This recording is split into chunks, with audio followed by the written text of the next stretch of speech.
Have you ever thought about what you would do if you had $1 million?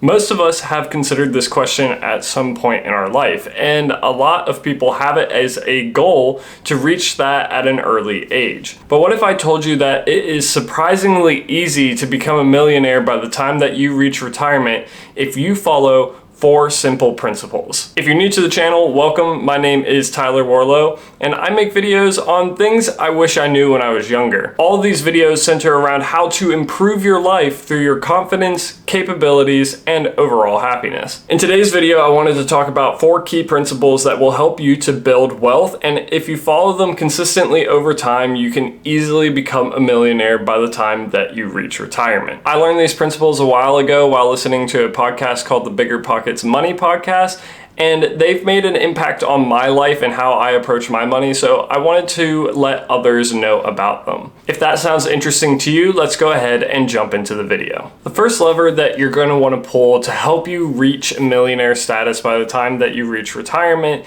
is reducing your overall expenses. Trust me, I get it. When we're young, there's a lot of things that we want, whether it's the latest new video game that came out or even just a more comfortable and spacious apartment. But what I'm going to tell you is that while you're still young, before you have a family, is the perfect time to really focus on cutting your expenses and saving what you have left over in order to generate excess income. If you're someone who has a little bit of a different life situation, I recommend sitting down, taking a look at your monthly expenses, and figuring out what exactly do you need versus what do you want, and what can you keep and keep your family happy and comfortable, and what can you get rid of. For most people, cutting down on your expenses are one of the early wins that you can get to help you start building wealth and moving towards that millionaire status. A lot of people have a tendency to spend their excess income without setting themselves a budget or a limit, which tends to result in them going over budget and living somewhat paycheck to paycheck. Now, don't get me wrong, I recognize there's a lot of people out there who legitimately live paycheck to paycheck because of their financial situation, whatever they're getting paid. And I recognize that that's a difficult thing to adjust your expenses even further down from. What I'm talking about is people who have excess income but choose to spend it regularly on things like going out to eat, buying themselves the latest pair of Nikes, things of that nature. There's nothing wrong with treating yourself every once in a while, but you should be aware of what you're doing and plan for it. So you should give yourself some money to allow you some guilt-free spending, but then be aware of the rest of your expenses. What is it that actually makes you happy? Do you really need those 5 different streaming services, or can you make do with just one? It's asking these questions that can help you to cut out different expenses. For instance, my wife and I have decided to move apartments because our apartment has raised rent on us 3 years in a row now, and it's honestly just going to be cheaper to move somewhere else.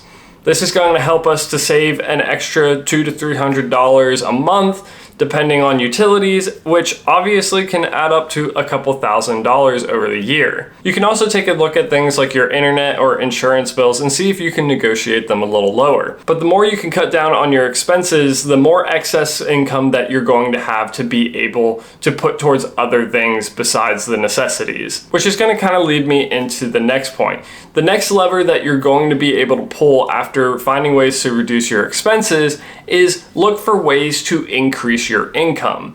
This can be done in many different ways. You can negotiate with your current employer by pointing to your wins and the things that you've achieved for the company over the years, or you can even potentially move to a new company that's going to give you a higher salary. You can also look for ways to generate income yourself by starting things like side hustles or maybe taking an extra job. But essentially, by increasing the income that you're going to make, you're then again going to increase that excess income that you need beyond what you have for your necessities. One thing I will note here is be careful about only chasing after the money. A lot of people make this mistake and they end up burning themselves out in whatever career field they choose because they were just chasing after the money rather than pursuing something that they were actually passionate about or enjoyed. So look for ways that you can increase your personal income, but try to maintain a balance in your life where you're giving yourself time to focus on things that you actually enjoy or that give you energy. By focusing on these first 2 levers, you're going to have something something called a savings rate. And once you've generated more income and lowered your expenses,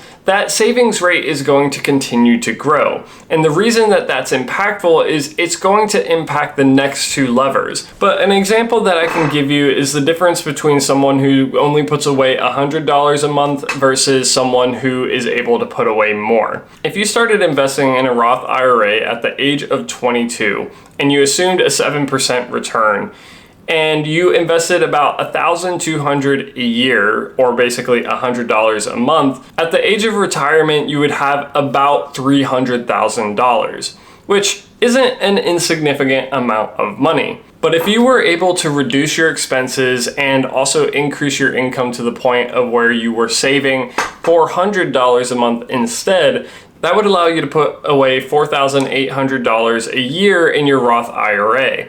Assuming the same return of 7% and that you want to retire around 65, this makes a huge difference, resulting in you retiring with about $1.1 million. And all you did was put away $400 a month and didn't do anything else. And that simply came from you taking the actions to reduce your expenses and find ways to increase your income.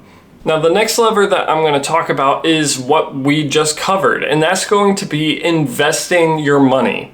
So once you've reduced your expenses and raised your income, you're going to have excess capital. And usually what most people do is just put that money away as cash, keep it in a high yield savings account, and build up a large sum of money. But the unfortunate problem with that is, as we experience inflation, the money that just sits there is going to lose value over time. Rather, you want to put your money to work for you and let the magic of compounding interest do its job to generate you a lot more capital. To show you what I mean, let's go back to my example where someone's putting away about $4,800 a year. If they started at 22 and they wanted to retire at 65 and they saved that amount every single year, they would have saved about $206,000. Again, not an insignificant amount of money. But as we already discussed, if they had put that in a Roth IRA and assumed a 7% return every year, they would have been retiring with $1.1 million. That is almost a difference of $1 million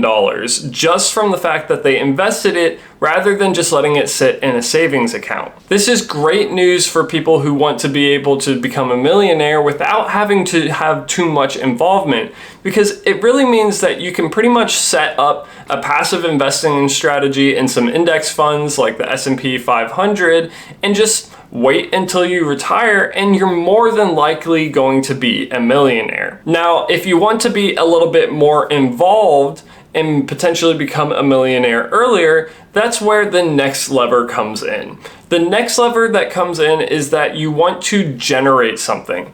So that means either starting your own business, starting some form of content creation, but essentially doing something that can allow you to generate income that has the potential to grow and scale. You can go into something like the food industry, the service industry, or even start your own trade business. There are so many different options. Starting your own business is a risk. A common saying is that 9 out of every 10 businesses will fail.